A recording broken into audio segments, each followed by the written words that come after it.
Welcome back to the 21 Boom Guided Meditation Series. This is your guide coach, Zach Feeney, and we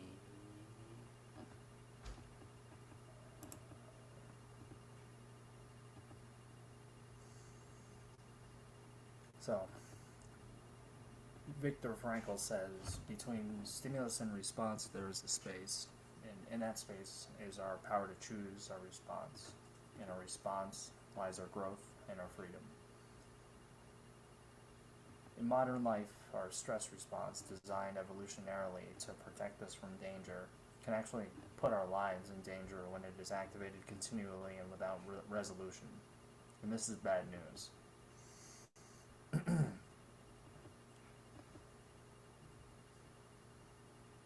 Putting stress in perspective, reframing stress, not as an enemy to health and well-being, but as a response which is protective and even life-giving.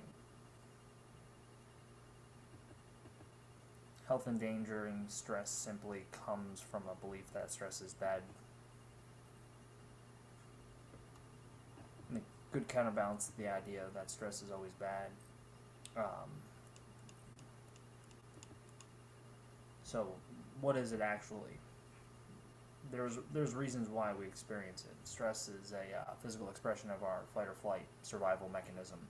A threatening situation will trigger a stress response which prepares us to confront or flee a possible danger.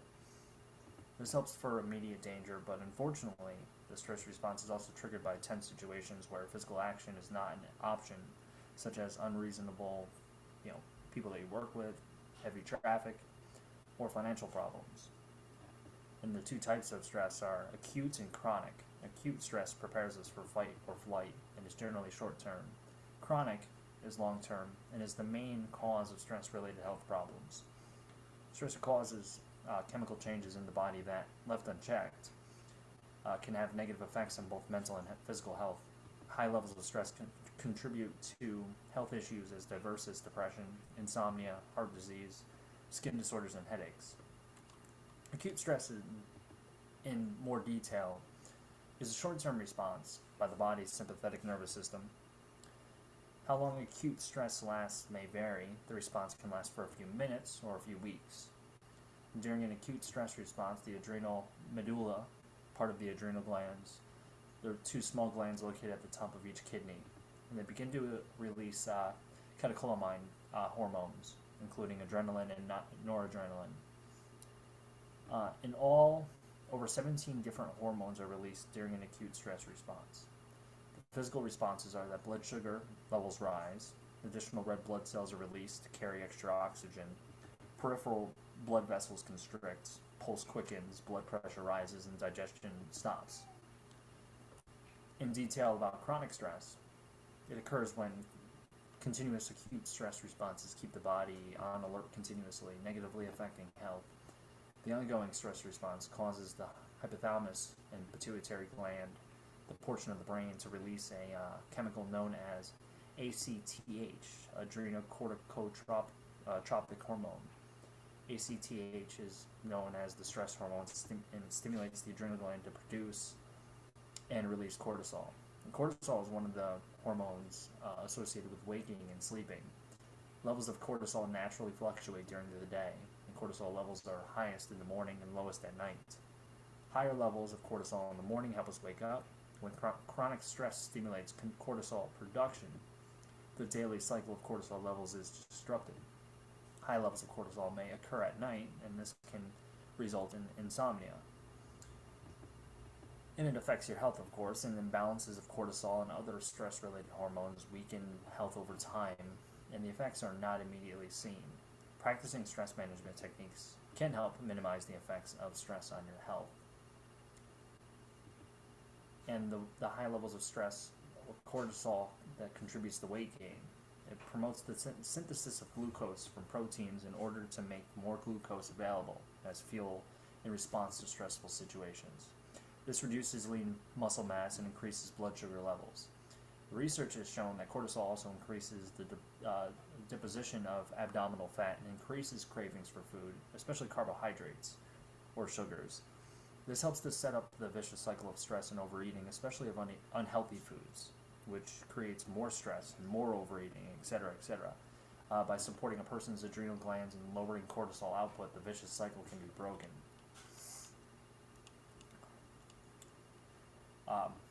For 2 years in a row, the annual stress survey commissioned by the American Psychological Association has found that about 25% of Americans are experiencing high levels of stress, rating their stress levels as 8 or more on a 10-point scale, while another 50% report moderate levels of stress, and that's a score between 4 and 7 on a 10-point scale. Perhaps not surprising, given continuing economic instability in this country and abroad, concerns about money, work, and the economy rank as the top sources of stress for Americans. Stress is unpleasant, even when it is transient. A stressful situation, whether something environmental such as a looming work deadline or psychological such as persistent worry about losing a job, can trigger a cascade of stress hormones that produce well-orchestrated physiological changes. A stressful incident can make the heart pound and breathing quicken, muscles tense, and beads of sweat appear.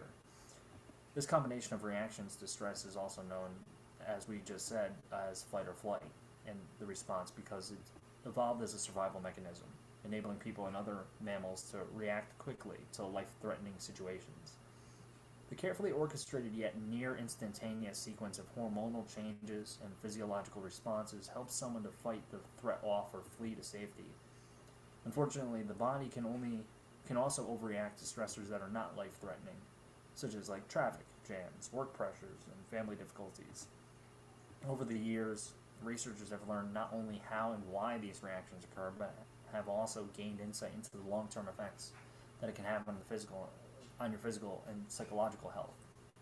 Over time, repeated activation of the stress response takes a toll on the body. And it suggests that prolonged stress contributes to high blood pressure, promotes the formation of artery clogging deposits, and causes brain changes that may contribute to anxiety, depression, and addiction. More preliminary research suggests that chronic stress may also contribute to obesity, both through direct mechanisms, like we just said, causing people to eat more, or indirectly, like decreasing sleep and exercise. The stress response begins in the brain, as we were talking about before. When someone confronts an oncoming car or other danger, the eyes or ears or both send the information to the amygdala, an area of the brain that contributes to emotional processing.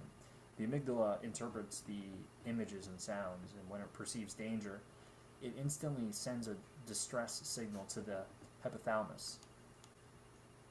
When someone experiences a stressful event, the amygdala, an area of the brain that contributes to emotional processing, sends a distress signal to the hypothalamus. And this area of the brain functions like a command center, communicating with the rest of the body through the nervous system so that the person has the energy to fight or flee. The hypothalamus is a bit like a command center, and this area of the brain communicates with the rest of the body through the autonomic nervous system, which controls such involuntary body functions as breathing, blood pressure, heartbeat, and the dilation of or constriction of key blood vessels and small airways in the lungs called bronchioles. The autonomic nervous system has two components, the sympathetic nervous system and the parasympathetic nervous system. The sympathetic nervous system functions like a gas pedal in a car. It triggers the fight or flight response and provides the body with a burst of energy so that it can respond to perceived dangers. The parasympathetic nervous system acts like a brake. It promotes the rest and digest response that calms the body down after the danger has passed. After the amygdala sends a distress signal, the hypothalamus activates the sympathetic nervous system by sending signals through the autonomic nerves to the adrenal glands.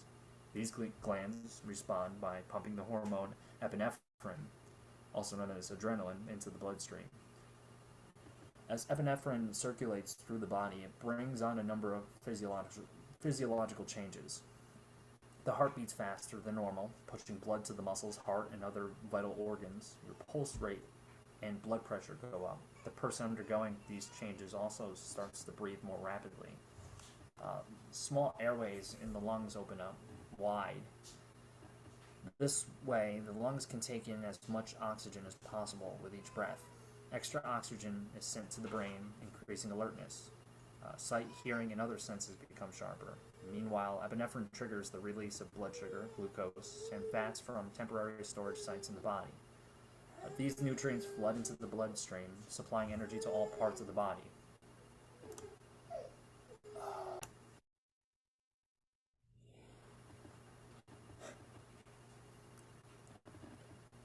And all these changes happen so quickly that people aren't aware of them. In fact, the wiring is so efficient that the amygdala and hypothalamus start the cascade even before the brain's visual centers have had a chance to fully process what is happening. That's why people are able to jump out of the path of an oncoming car even before they think about what they are doing.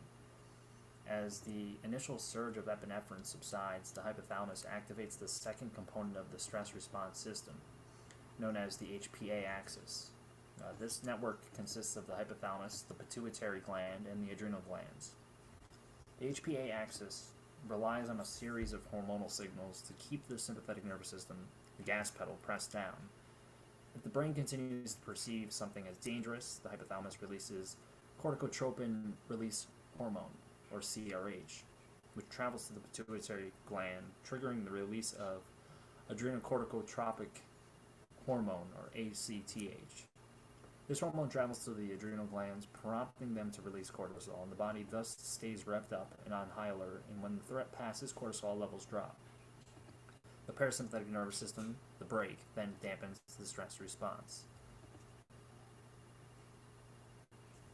The findings of the national survey mentioned earlier support what mental health clinicians experience in their own practices. Many people are unable to find a way to put the brakes on stress. Chronic low-level stress keeps the HPA axis activated, much like a motor that is idling too high for too long. After a while, this has an effect on the body that contributes to the health problems associated with chronic stress.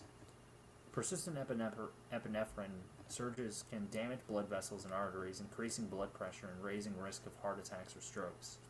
Elevated cortisol levels create physiological changes that help to replenish the body's energy stores that are depleted during the stress response. But they inadvertently contribute to the buildup of fat tissue and to weight gain. Fortunately, people can learn techniques to counter the stress response. The relaxation response. Dr. Herbert Benson, the director of Emeritus of the Benson Henry Institute of Mind-Body Medicine at Massachusetts General Hospital, has devoted much of his career to learning how people can counter the stress response by using a combination of approaches that elicit the relaxation response. These include deep abdominal breathing, focus on a soothing word such as peace or calm, visualization of tranquil scenes, repetitive prayer, yoga, and Tai Chi. Most of the research using objective measures to evaluate how effective the relaxation response is at countering stress has been conducted in people with hypertension and other forms of heart disease. These results suggest the technique may be worth trying, although for most people it is not a cure-all. For example, researchers at Massachusetts General Hospital conducted a double-blind randomized controlled trial of 122 patients with hypertension, ages 55 and older, in which half were assigned to relaxation response training and the other half to a control group that received information about blood pressure control.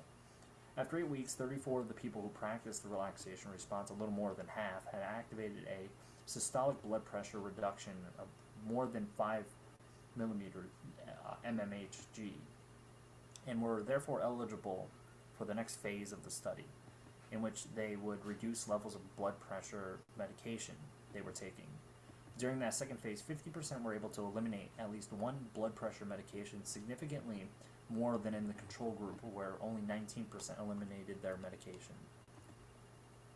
Physical activity. People can use exercise to stifle the buildup of stress in several ways. Exercise such as taking a brisk walk shortly after feeling stressed not only deepens breathing, but also helps relieve muscle tension. Movement therapies like yoga, Tai Chi, and Qigong combine fluid movements with deep breathing and mental focus, all of which can induce calm. And social support. Confidants, friends, acquaintances, coworkers, relatives, spouses, and companions all provide a life-enhancing social net. It may increase longevity. It's not clear why. The buffering theory holds that people who enjoy close relationships with family and friends receive emotional support that indirectly helps to sustain them at times of stress and crisis. Haven't there been times when you just needed some breathing space? This practice provides a way to step out of automatic pilot mode and into the present moment. What we are doing is creating a space to reconnect with your natural resilience and wisdom. You're simply tuning into what is happening right now without expectation of any particular results. If you remember nothing else, just remember the word STOP, which is an acronym. S, stop and take stock, checking into the head, your heart, and your body, bringing yourself into the present moment by deliberately asking, what is my experience right now? What are my thoughts right now? What are you saying to yourself? What images are coming to mind? What are my feelings right now? Are you enjoying? Are you neutral, upset, excited, sad, mad, etc.? What are the sensations I'm experiencing right now? Physical sensations, tightness, holding, lightness, etc. Acknowledge and register your experience, even if it is uncomfortable. T is for take a breath, directing your awareness to your breathing. And gently direct full attention to breathing, to each in-breath, and to each out-breath as they follow, one after the other. Your breath can function as an anchor to bring you into the present and help you tune into a state of awareness and stillness. O is for open and observe, expanding awareness outward. Expand the field of your awareness around and beyond your breathing, so that it includes a sense of the body as a whole, your posture, and facial expression, then further outward to what is happening around you, the sights, sounds, smells, as best as you can, and bring this expanded awareness to the next moments. And P is proceed, new possibilities, continuing without expectation. Let your attention now move into the world around you, sensing how things are right now. Rather than react habitually, mechanically, you can be curious and open, responding naturally. You may even be surprised by what happens next after having created this pause.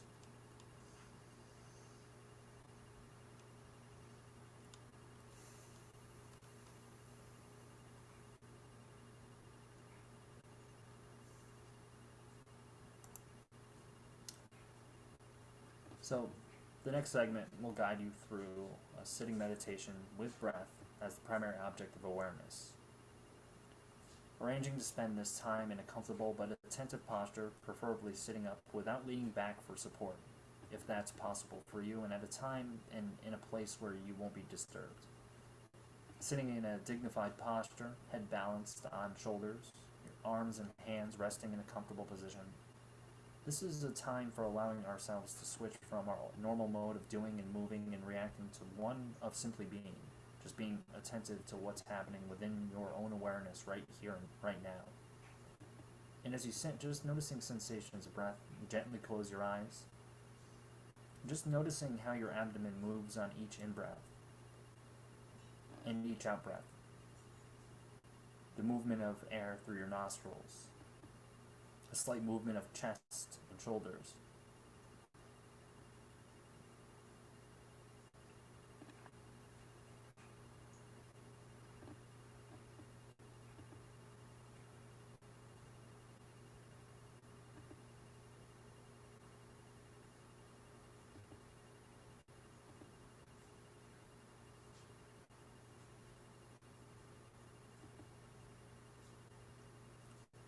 Just bringing your awareness to whichever part of your breath cycle and wherever it is the most vivid, whether it be your stomach, your chest, or your shoulders, or the movement of air through your nostrils.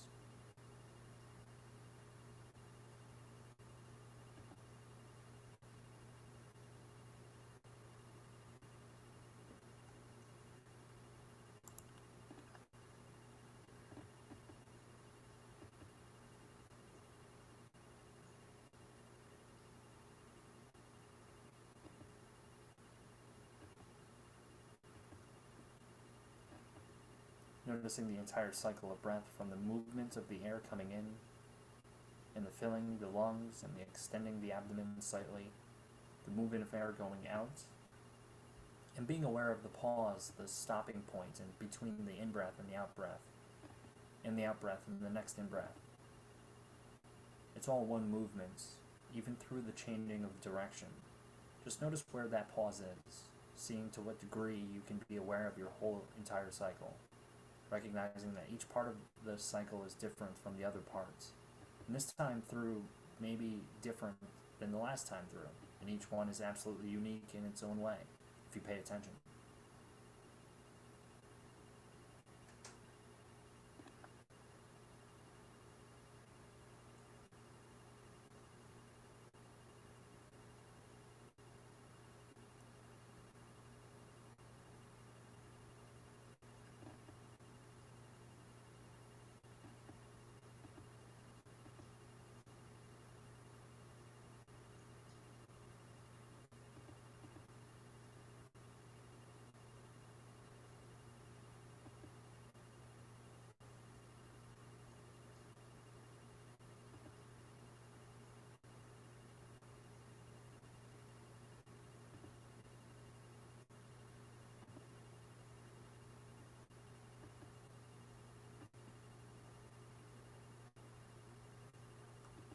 You'll notice your attention from time to time shifting away from the breath. The mind may wander into fantasies or memories, thoughts of the day, worries that you might have, things you need to do. And without giving yourself a hard time, when you notice that that's happening, gently but firmly bring your awareness back to the sensations of breathing, the actual physical sensations of breath as it moves through your body.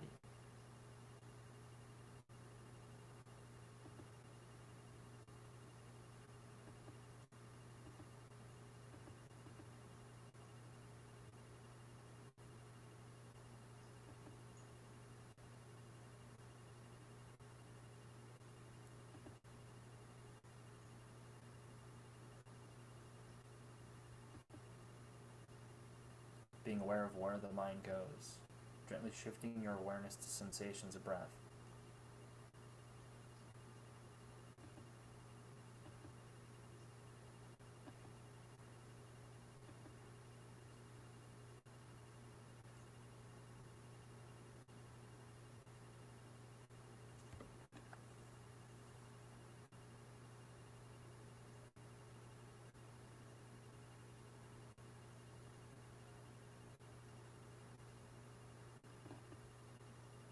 And notice the tendency to want to control your breathing, letting the quality of attention be light and easy, one of simply observing and noticing, just as if you were on a float on a gently undulating sea, where you're up with one wave and down with the next. You don't control the duration of the wave or the depth between the waves. You're just riding.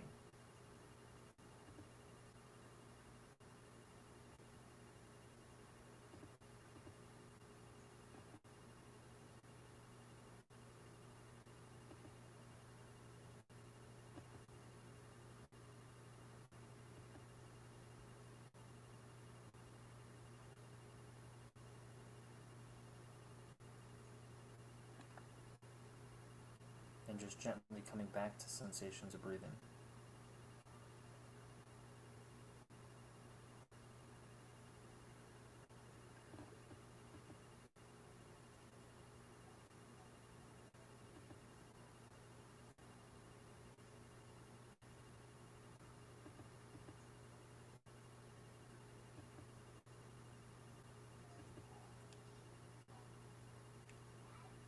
You may notice that there are sounds in addition to the sounds that come from this recording.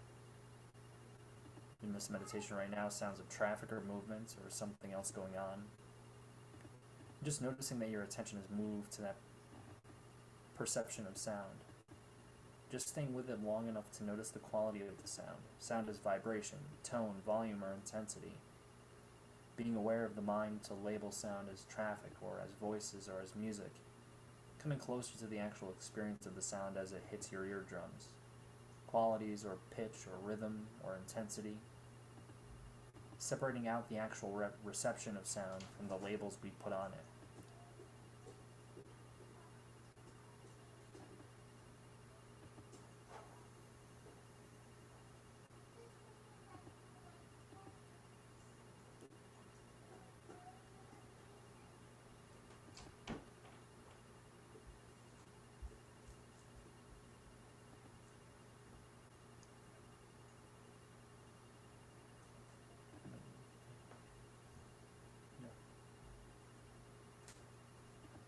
And if you've been paying attention to sound or noticing that you've gotten off to noticing the perception of sound, bring your attention once again back to breath.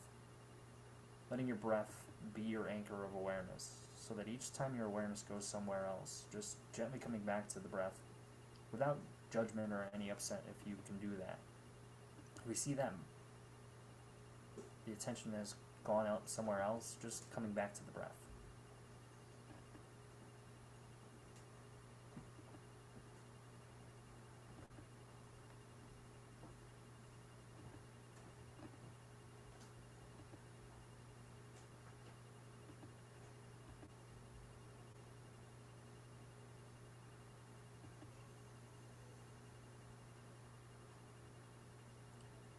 And noticing the tendency to have an opinion about things, about liking the way things are going right now, not liking it, finding it uncomfortable. That too can be an object of awareness, just noticing that you have an opinion about things often.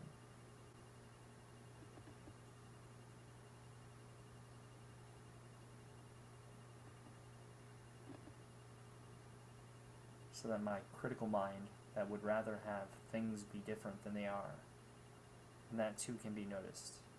Building the capacity to notice liking or disliking, and not to have to do anything about it.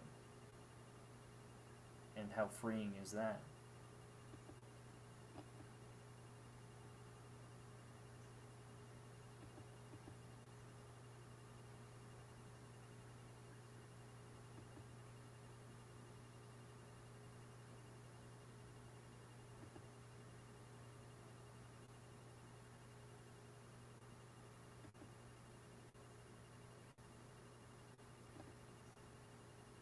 And as you notice that happening, just bringing your awareness to the physical sensations of breath, wherever it's most vivid for you.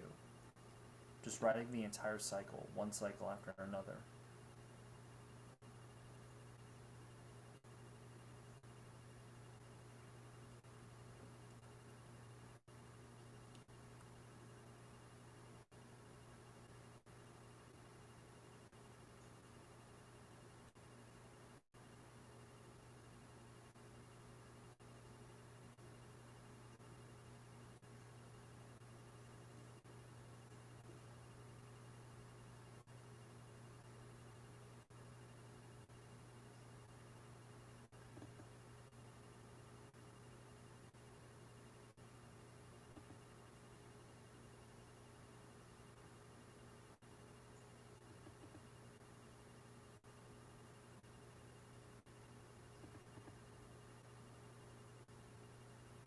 You may notice your attention shifting to body sensations of achiness or discomforts, or tension.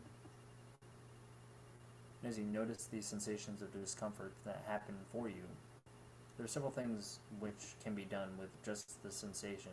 And one is to, if it's one that can be remedied by shifting a little bit. One way to deal with the sensation is to allow yourself to shift. But in doing that, first becoming aware of the sensation, noticing precisely where the tension or the achiness might be. And once you're aware of where that is, developing an intention to move, and moving mindfully, and with full intent to make that motion. That's one way to deal with strong sensation. The second way, and neither one is better than the other, is, as long as full awareness is brought to all parts, is to notice that sensation, noticing in its fullness, being curious about the extent of it, how your experience of it is at the moment, the actual physical sensations of tension or of throbbing or of tightness or pulling or tingling.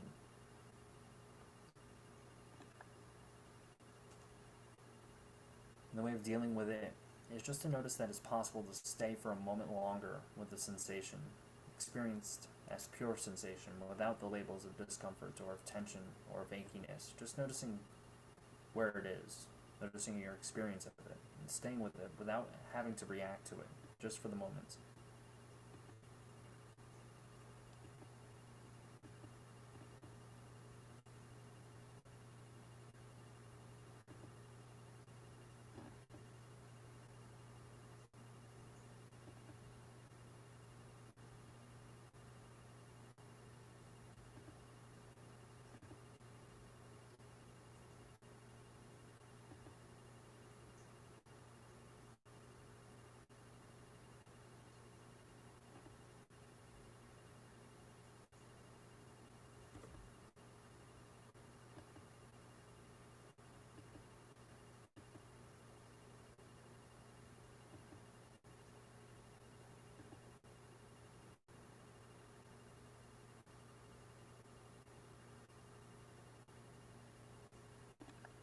And if your attention keeps getting called back to that area of intense sensation, knowing you have those two choices of forming an intention to do something about it and mindfully doing it, but forming intention first, or bringing your attention and intention right into it. Be curious about it. How big is it? How long is it? What quality does it have? How is it changing over time?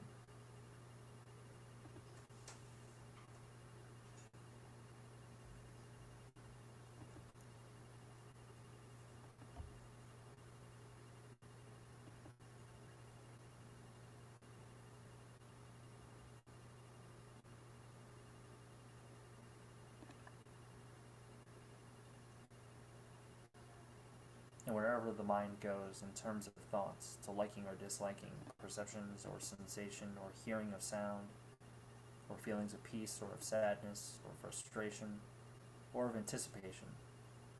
Just noticing these raw thought forms and bringing awareness to sensations, to the movement of the breath. And being curious about breath, observing that no two breaths are exactly the same.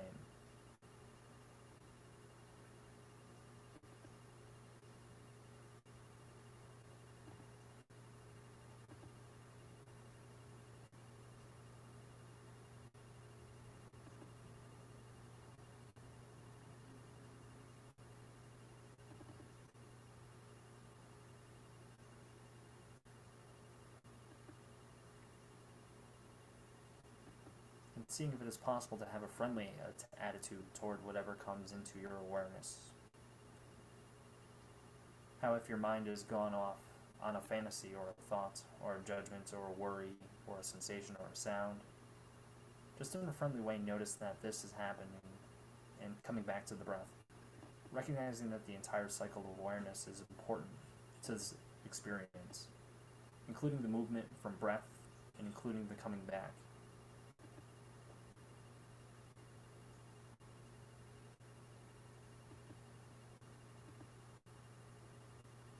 And nothing to do but ride the waves of breath.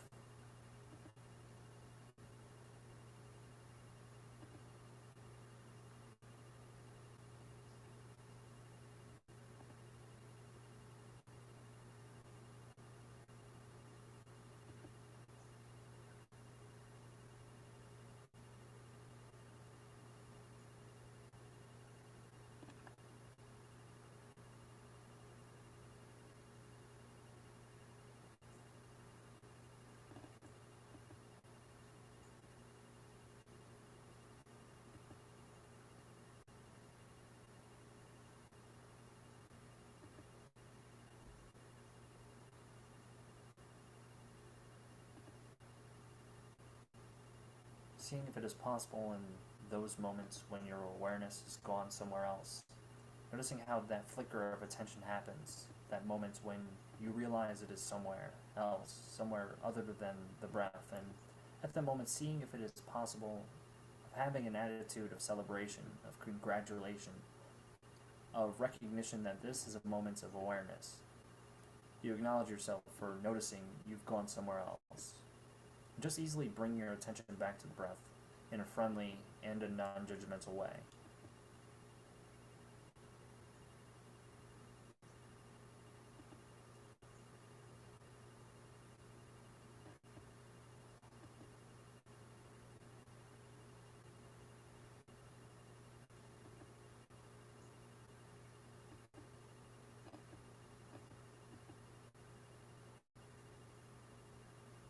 As this meditation comes to an end, recognizing that you spent this time intentionally aware of your moment-to-moment experience, nourishing and strengthening your ability to be with whatever comes your way, building the capacity for openness, opening the senses to the vividness, to the aliveness of the present moment, expanding your skill to be curious and available about whatever presents itself without judgment.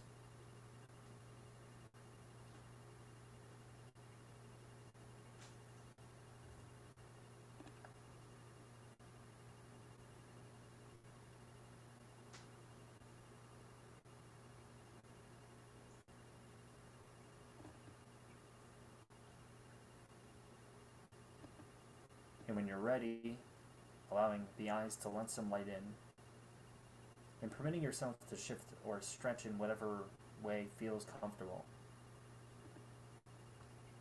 as this meditation ends.